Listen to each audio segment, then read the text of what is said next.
Hello, everybody. Welcome to True Wealth Investors Podcast, episode 66. I am Chad Harris, your host. Thank you for joining me today. Appreciate it.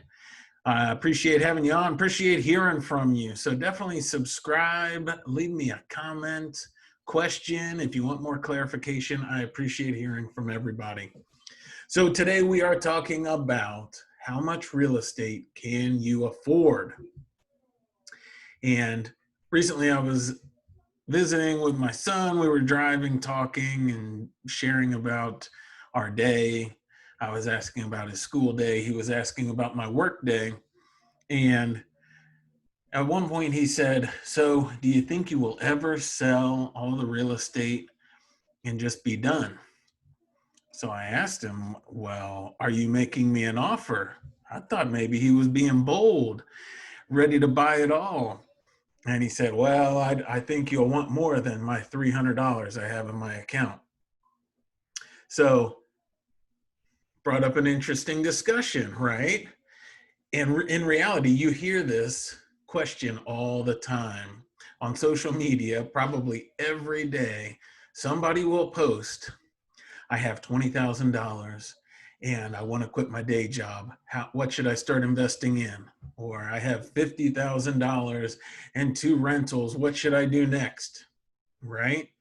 And in reality, probably many of you have had that thought. I've had that thought before, especially in the early years. I only have so much money, and that's a limiting factor.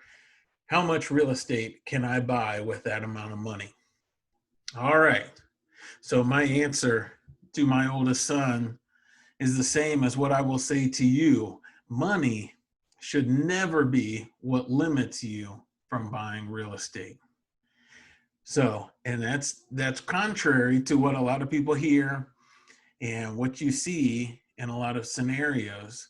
But in reality, money is made and wealth is created by being able to put deals together.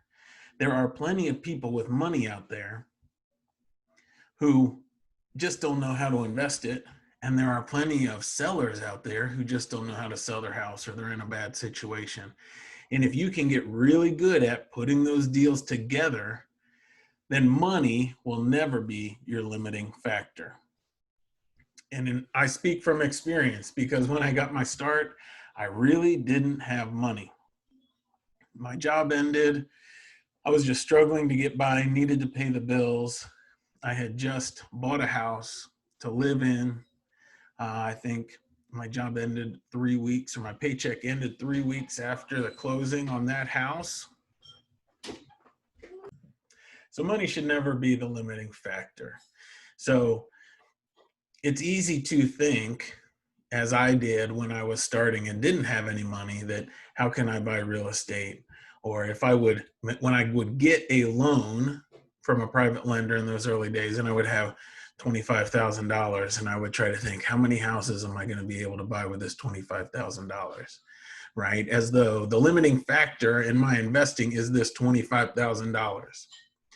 Whatever number you have, whether that's $5,000, $50,000, $500,000 in your bank account, whatever number that is, that should not be the limiting factor in your ability to buy real estate and build a portfolio. The limiting factor always is you. It's always us, right? As long as we continue to feed ourselves and learn new ways to invest, those limiting factors will disappear, because there are unlimited opportunities to invest in real estate structured deals.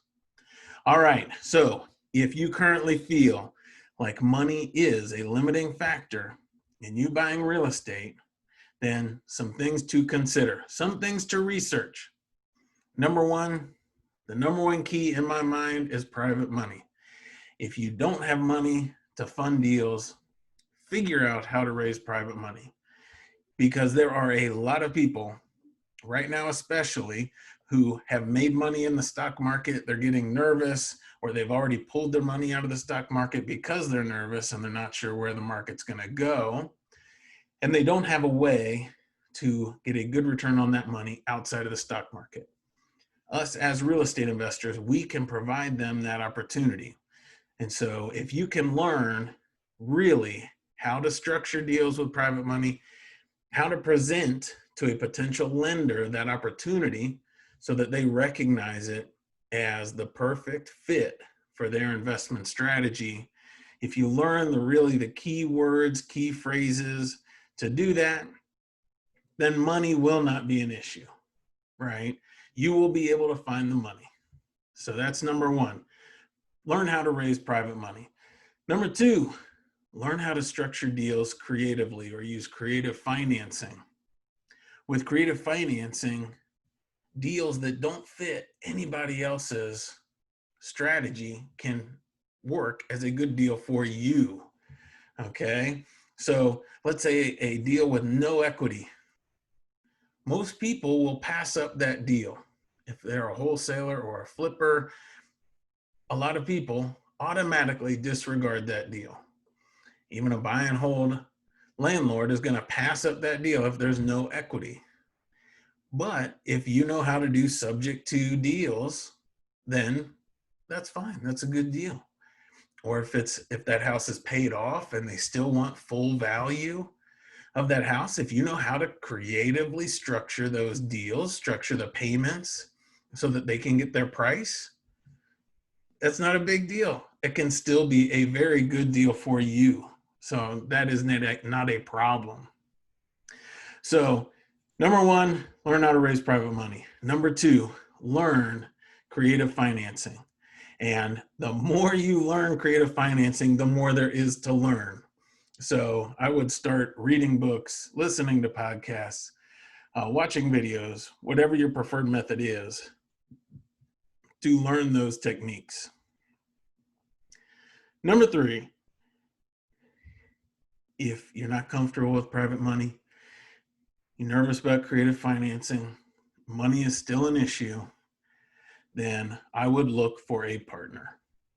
If you learn how to do partnerships and structure partnerships well and find the right partner, then there will be a person out there, this partner, who wants to be a passive investor but still in the deal, have equity in the deal, and you can partner with them.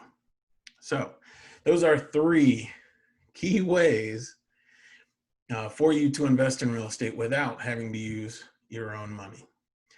And I will always encourage you that money is never the limiting factor in you buying real estate, building a portfolio, building the real estate business of your dreams.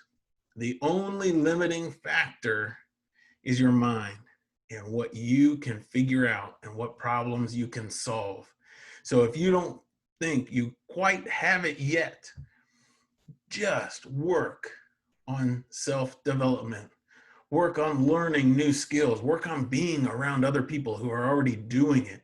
You will learn so much faster just by repeatedly being in the company of people who are raising money or structuring deals creatively.